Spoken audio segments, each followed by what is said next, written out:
Maybe you had kids coming into your blended family. Maybe you're coming in as a childless stepmom. Either way, today we're talking all about getting to know your stepkids, bonding with them, and how to deal with them when things get tough.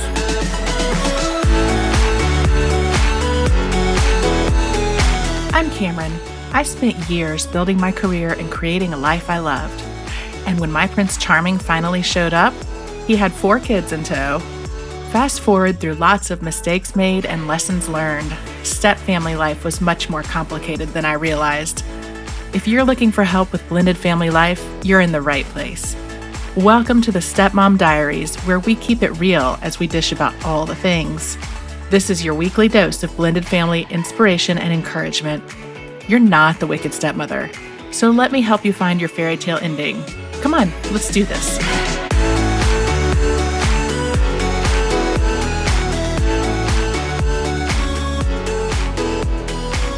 Hey y'all, today we are going to talk about kids, all things kids. Really not all things kids. We're going to talk about how to navigate communicating with your stepkids more specifically. And so maybe you had kids, when you became a stepmom, maybe you had your own kids already, maybe you are a childless stepmom, but either way, getting to know your stepkids and bonding with them is way different than dealing with any other kids in your life. For starters, biology, right? So if you have your own kids, you're already bonded with them because, literally biology, right? You're their mom forever. As stepmoms, we don't have that with our stepkids. Most of us weren't around when, our stepkids ate their first bite of food or, took their first steps. We don't have that kind of biological tie to them, right? So we have to look for other ways to bond with our stepkids once we kind of figure out what that relationship is going to look like or what we want it to look like. And it can be hard. It can be incredibly powerful, but it can be also really hard. Before I get too in depth on this, though, I do want to also mention we are getting closer to the launch of my Blended Family Formula course. It is launching in 2 weeks, the week of April 4th. And y'all, it is going to be good. I am offering a free masterclass because I'm so excited about all this. And I'm going to open the doors to the course to the public for the first time in a year. It is going to be a big week, okay?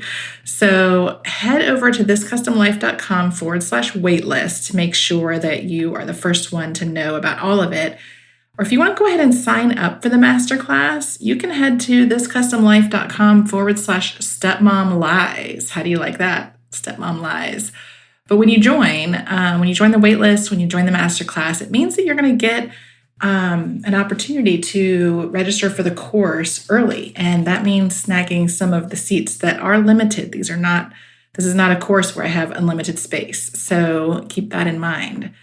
All right, stepkids, let's talk about stepchildren. So I don't know about you, but when I became a stepmom, I wasn't really that nervous about the kids.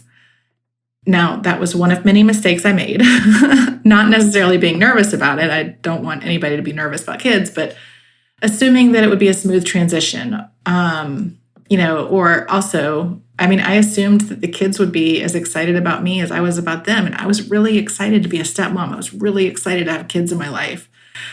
Or that they would be excited at all, right? That's a thing. You'll remember back in episode 3, if you are a regular listener, and if you are not, then I would definitely recommend going back and listening to it. And I'll put a link to it in the show notes. But we talked about it back in episode 3 about how to handle it when your stepmom expectations don't quite match up with what your stepmom reality looks like, and how you can kind of adjust to your reality and reset your outlook. And that can be really difficult, especially where kids are concerned, right? So many times we assume that the kids will accept us or that life with kids will look a certain way, especially if we don't have kids of our own. And then, life will pretty rudely let us know that our assumptions were way off base, right? For example, I mentioned that I hadn't been that nervous about the kids liking me or me getting along with them. Well, I had a little bit of a rude awakening there. And I'll tell you, the kids liked me for the most part. I mean, they thought that I was like a nice human being, they thought I was decent enough, but they weren't necessarily looking for another parent. And they weren't really over their parents splitting up. And I didn't realize that. I didn't realize that process itself takes a really long time. And so, there were a lot of emotions that they were dealing with that, quite frankly, they were too young to fully express, right? We know that kids' brains don't develop until they're 26. So, the kids, when Craig and I got married, were between 8 and 14 or 8 and 15. And, they couldn't articulate all of these complicated emotions that they were, dealing with. And I had no idea that all of this was going on sort of underneath the surface. And it all played out in a lot of different ways, right? I mean, there have been times that, various of the 4 kids have blamed me for everything that's gone wrong in their lives. Let's be honest, as stepmoms, we are easy targets. We're easy for kids to use as scapegoats, even when we have nothing to do with what they're upset about, because it is much easier for them to get angry with us, the new person in the equation, than it is to get angry with mom or dad, who they have this biological attachment to, right? There have been times in my life where my stepkids and others have blamed me for my husband and his ex splitting up, which is kind of comical because I didn't even know him until they had been split up for a pretty good while. But this stuff happens. And again, kids are dealing with, complicated emotions, and they don't always know what's true and what's not. And, things can be sort of weird for them. And I have had to go back to my guiding principle. And, I love this guiding principle if it's something that helps you too, which is that really you can only control yourself. You cannot control anyone else's actions or thoughts, especially if they are determined to dislike you. All you can control is your own actions and reactions. And when you can control those, and when you have taken the high road, you will feel like you're in a good place, and it will make you feel better about yourself, right? And better about your life in general. So anyway, that's a little side note. Back to the kids and when they blame you for things that you may not have had a part in, right? It's difficult. Or maybe they just have decided they don't like you. Or maybe they've been manipulated by someone else to not like you. None of these things are probably things that you expected when you joined your step family, right? I certainly didn't. And there have been times that the kids have cursed me, figuratively and literally. I have definitely heard the "you're not my mom," and I'm sure that if you're listening to me now, you've probably heard that too. That's a pretty common one. I've even gotten "rot in hell, you effing a-hole." I mean, it is, I have literally been cursed. One of my stepkids called 911 on me because I was telling him that it was time for him to take a shower. So, I would say, and that's a story for another day, I will tell that, but I would say life plays out a little differently than you think it will, right? So when life looks so different than you think it's going to, where the kids are concerned, how do you deal with it? Well, let's see. The "you're not my mom," let's take that for example, because I think that is a pretty common one. My go-to response has been to say, "You're right, I'm not. But I am an adult in your life who cares about you and wants what's best for you." So that's been a pretty good one. I think it's a little bit hard for kids to, respond back to that. But more broadly speaking, when you're facing these challenges, how do you deal with it? Well, my response is sort of an example of that. You go back to the basics with kids, right? What do they want? They want to feel safe. They want to feel loved, and they want to feel accepted. So when you communicate with them, if you can keep that in mind, whatever you say to them or however you act towards them, to use that as sort of your guiding principle, making sure that you're trying to make them feel safe, loved, and accepted. And that's where my response when I've said, "You're right, I'm not your mom, but I am an adult in your life who cares about you and wants what's best for you." And so that's my way of communicating that, I may not be attached to them biologically, but I do want the best for them, and I do care about them. So trying to get across that, the safe, loved, accepted. And it can be really hard. Have I been tempted to, jab back at that and say, yeah, no, I'm not your mom and I wouldn't want to be either. Of course I've been tempted, but I have been able to pause and recognize that that is not the best option, right? And in just a couple minutes, we're going to talk about the pausing and kind of gathering your thoughts before you start blurting things out, because that's really hard too, right? The second big thing I want to talk to you about is you're not a biological parent, right? So don't be a parent. Don't be a disciplinarian for them. You are a step parent. You are an authority figure, but you're not their biological parent. You don't have to play that role in their life. And in fact, when it comes to discipline, 100% you should not play that role in their life. You need to let your spouse, you need to let your partner be the disciplinarian. And that's a whole separate episode that we can go into, but and your partner may have a hard time. They may want to push back against always being the bad guy, but you absolutely should not be the disciplinarian. It will be near impossible for you to bond with a stepchild when you're trying to be the enforcer. You've got to bond with them first. You've got to establish that relationship and get that strong bond before you can start dealing with discipline or any of that. And I'll tell you, I made a million mistakes on that when I first started as a stepmom. And I learned these lessons the hard way, but that is 100% research has borne that out. You really do not want to be the disciplinarian. But the good thing is, because you play a different role in their life, because you're not a biological parent, you can work with them to figure out what your role is going to be in their life together, right? And you can have some of those open conversations. And I've done that with my stepkids. I've said, look, I'm not your mom, I'm not your dad. We get to figure this out together. And that kind of leads to my next point, which is let them take the lead in the relationship, right? And by that, I don't mean to let them, always take the lead on doing stuff together or whatever. I mean, go at the pace that it seems like they're comfortable with. Don't try to push them faster to bond with you or to get to know you or to like you. Don't try to push them faster than what they're comfortable with, right?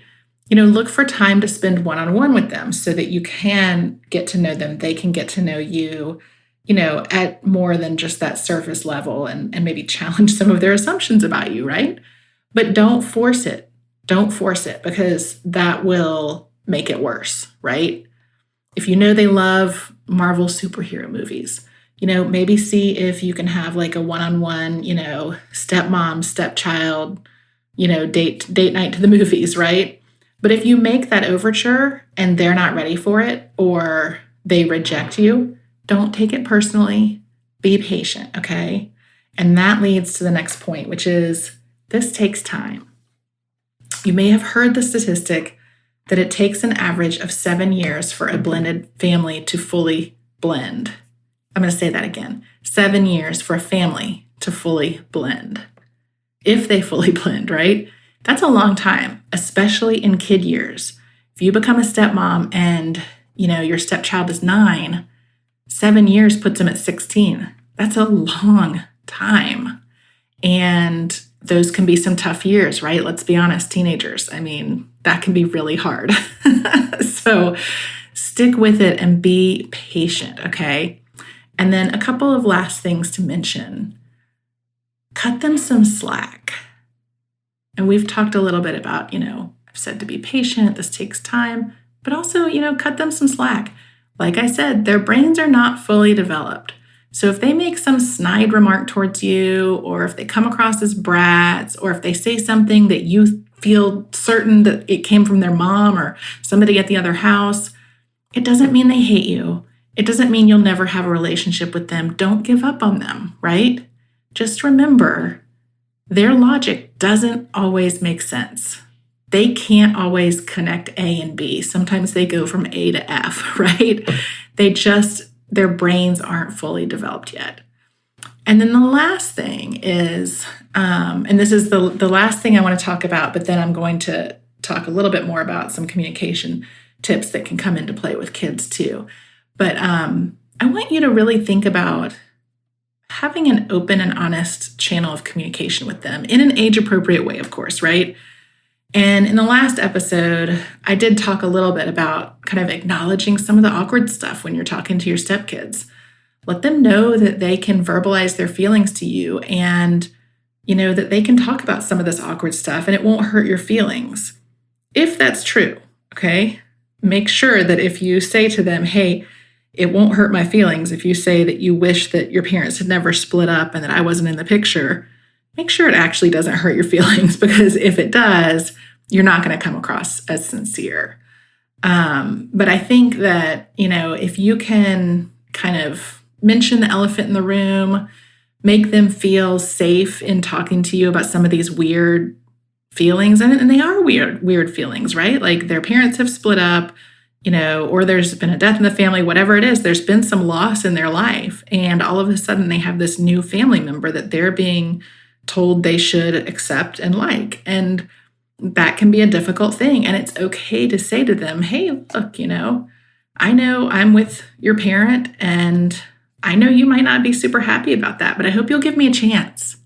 I hope that, we can spend some time together and you can, decide that you like me. I want that for us.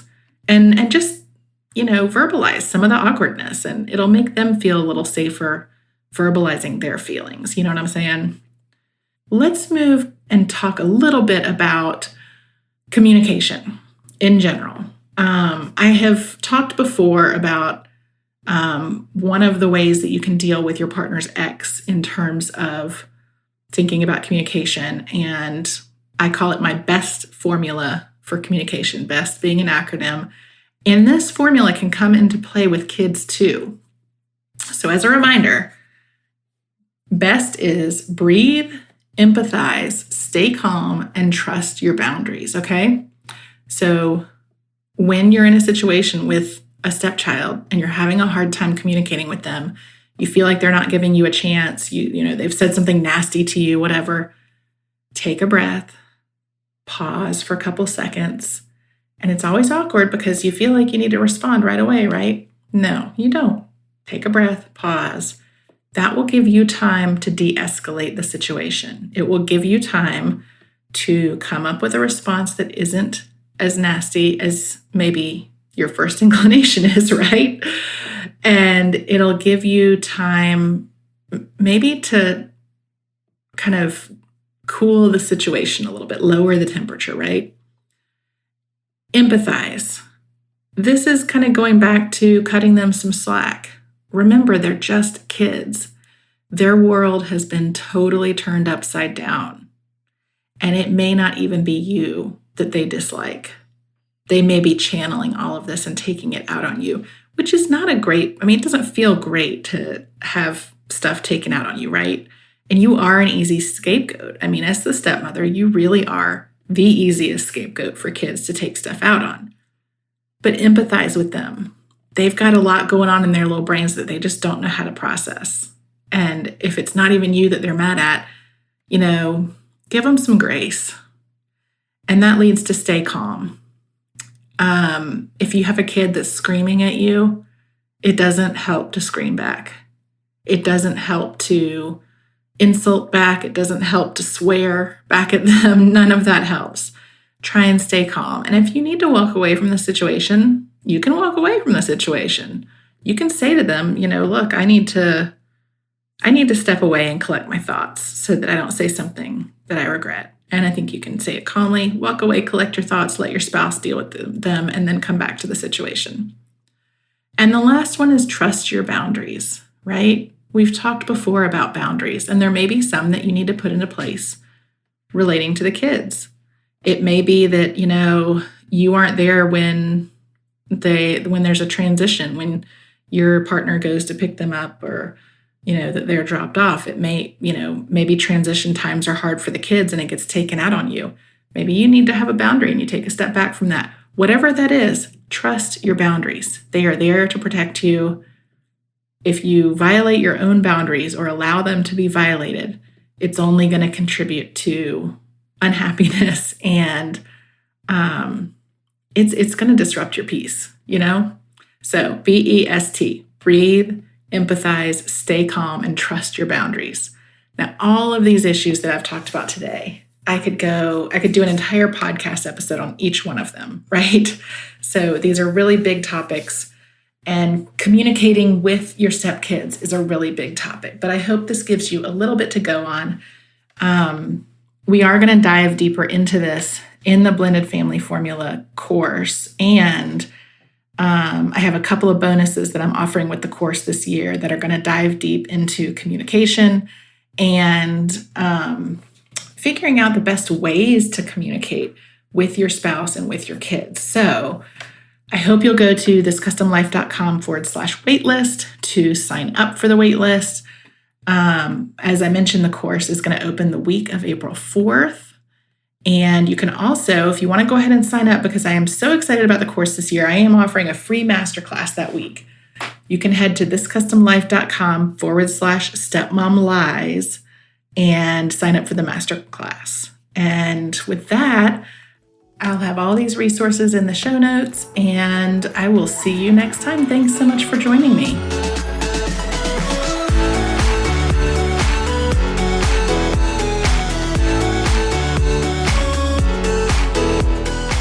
That's it for this week. If you've enjoyed our chat, I hope you'll help spread the word. Share this episode with friends and head on over to wherever you listen to podcasts and leave me a review. And don't forget, for more great stepmom content, head on over to thiscustomlife.com and follow me on social media. Just search This Custom Life on Facebook, Instagram, Twitter, and Pinterest. Until next time, you keep being you and know that we are in this together. See you here next week.